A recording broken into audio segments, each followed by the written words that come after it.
Okay, so I want to talk about Black Caribbean men in the UK because I don't think there's anyone else talking about them. And I know this sounds strange coming from someone with African descent from Sierra Leone. However, I was doing research into gender inequality and something strange happened. What I was expecting to see was a big gender inequality gap, which I did see in every other demographic except for in the Caribbean. So when we talk about forgotten groups, here is an actual forgotten group, Caribbean men. And I don't think this is by accident. I think this is by design, and the data proves it. Because while we talk about gender inequality, here's a stat that doesn't get nearly enough attention. Black Caribbean women now earn more than Black Caribbean men. In every other ethnic group, men earn more. Whether that's white, whether that's Asian, whether that's mixed, it doesn't matter. But with Black Caribbeans, the script flips. And this isn't new, it's been building for decades. Today, 31% of Black Caribbean women in the UK are in managerial roles. For the men, it's just 22%. At GCSE level, girls are scoring 20% higher than boys. That's literally the widest gender gap in the entire country. And by age 19, more than half of Caribbean girls go to university, but for boys, it's just a third. So the question is, what's really happening with Caribbean boys? This didn't just start today. From the 60s to the early 80s, many Caribbean boys were wrongly labelled as educationally subnormal. So they were placed in special education, they were written off as unintelligent, and they were stripped of opportunity. And this was systematic.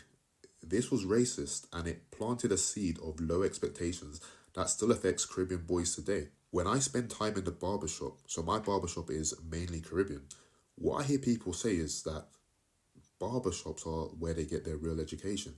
And yes, you can learn things from the barbershop. However, at a basic level, there is a barrier to entry that a lot of different workplaces have because you need a degree or a qualification. I'm not saying that's for everyone, but it definitely is a barrier to entry in some fields. But that distrust of the education system is still there because even now, they are 3 times more likely to be excluded from school.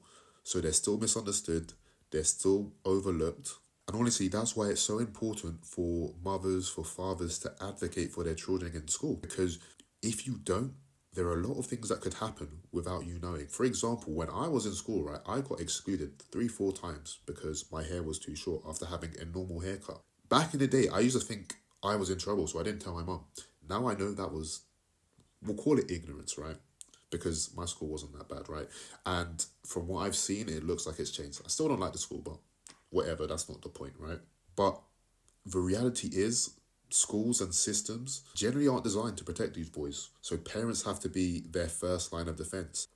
In many homes, especially Caribbean homes, sorry, again, just an observation, daughters are pushed to excel, but for boys, there's often less structure and there's fewer expectations with less direction.